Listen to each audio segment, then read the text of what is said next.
کیا ایسے نظام جمہوریت سے دین آئے گا؟ ایسے نظام سیاست سے دین آئے گا جس کے اندر اگر ایک 40 سال تک دین کا خادم رہے اور ایک کعبہ خانے کے اندر کسی بغیرتی کے اڈے پہ 40 سال تک خدمت کرتی رہے ایک عورت، تو ان دونوں کی حیثیت جس نظام سیاست میں برابر ہو، یعنی جس میں کسی کنجری اور کسی عالم کی حیثیت برابر ہو، کیا ایسے نظام جمہوریت سے یہ امید رکھی جا سکتی ہے کہ اس نظام جمہوریت کے ذریعے اسلام غالب ہو جائے گا؟ میں قربان جاؤں بریلی شریف دارالافتاء کے مفتیوں کی بصیرت پر کہ انہوں نے کیا خوب جملہ ارشاد فرمایا اس نظام جمہوریت کے بارے میں۔ انہوں نے فرمایا یہ نظام جمہوریت جو ہے لا دین نظام سیاست ہے، لا دین نظام سیاست، اور اسلام کش ہے، یعنی یہ ایسا نظام سیاست ہے دین جس میں دین کی کچھ حیثیت اور اہمیت نہیں ہے، اور اس کے ساتھ ساتھ یہ اسلام کا قاتل نظام ہے، یہ اسلام کو قتل کرنے والا نظام ہے۔ ارے جو اسلام کو قتل کرنے والا نظام ہے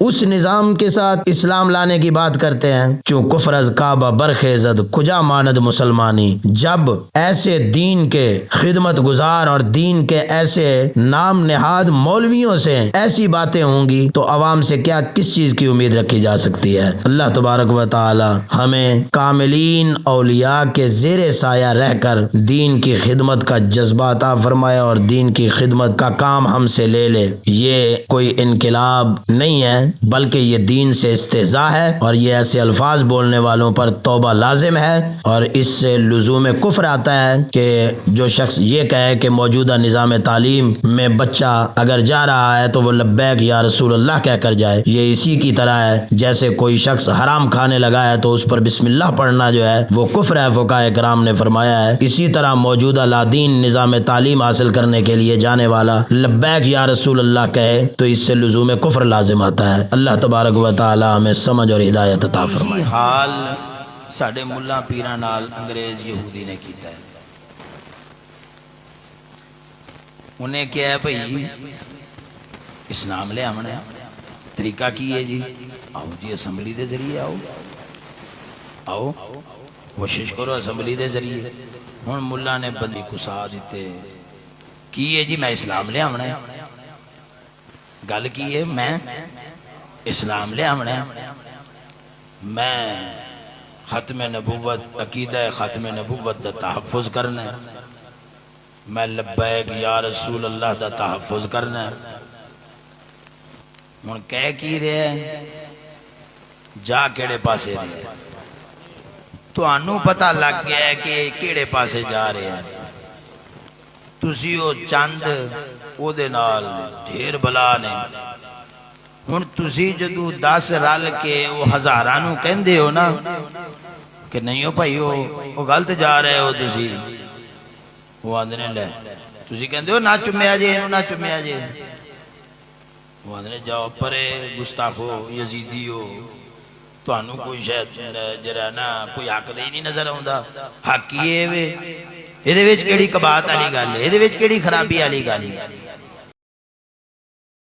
میں نے کہا ہے قاتل حسین، بات ویسے بڑی غور طلب بھی ہے، قاتل حسین کے لیے دعائے مغفرت ہو سکتی ہے، خادم حسین کے لیے دعائے مغفرت نہیں ہو سکتی۔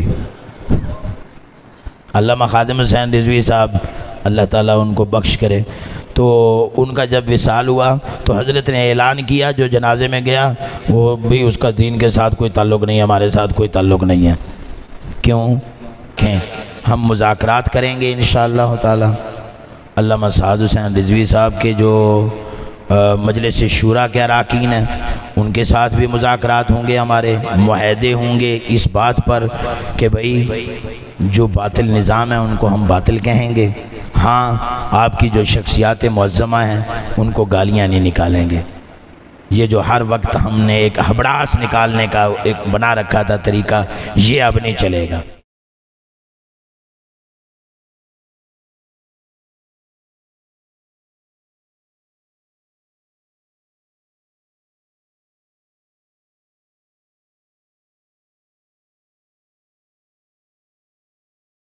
لانتیوں جو جمہوریت کو صحیح سمجھتے ہیں وہ تو ابو جہل کے پتر ہیں. حضور صلی اللہ علیہ وسلم کو ناحق سمجھے پھر ابو جہل کو حق سمجھو.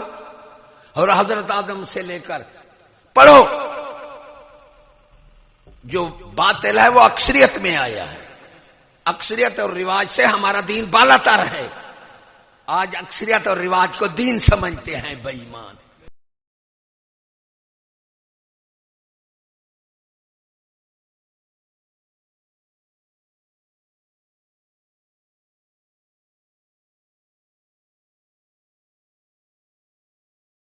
ارے چشتی تو تمہیں بھی بچا رہا ہے، قوم کو بھی بچا رہا ہے. وہ تمہارا بھی دوست ہے اور قوم کا بھی دوست ہے. ارے حکومت والے بھی یہ کہتے ہیں کہ چشتی ہمارے خلاف بولتا ہے. ارے جماعت والے بھی یہ کہتے ہیں کہ چشتی ہمارے خلاف بولتا ہے. پیر بھی یہ کہتے ہیں کہ چشتی ہمارے خلاف بولتا ہے. ارے خدا کی قسم کسی کو یہ جرأت نہیں ہوئی کہ چشتی قرآن اور حدیث کے خلاف بولتا ہے.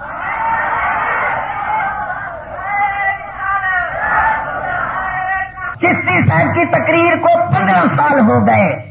ایمان سے کہو آج تک چشتی صاحب کی تقریر میں کسی نے انگل بھی اٹھائی ہے؟ تو مجھے یہ شرمگیزی ہے کیسی کہ 15 سال کے اندر یہ ہوا کہ چشتی صاحب کی تقریر سننے والا ارے دکھ سہ تو سکتا ہے دے نہیں سکتا. اگر قاضی اسلام کا نہیں تو مفتی اسلام دا فتوا چل رہا ہے اور شرعی فتوا چل رہی چیز صاحب دا.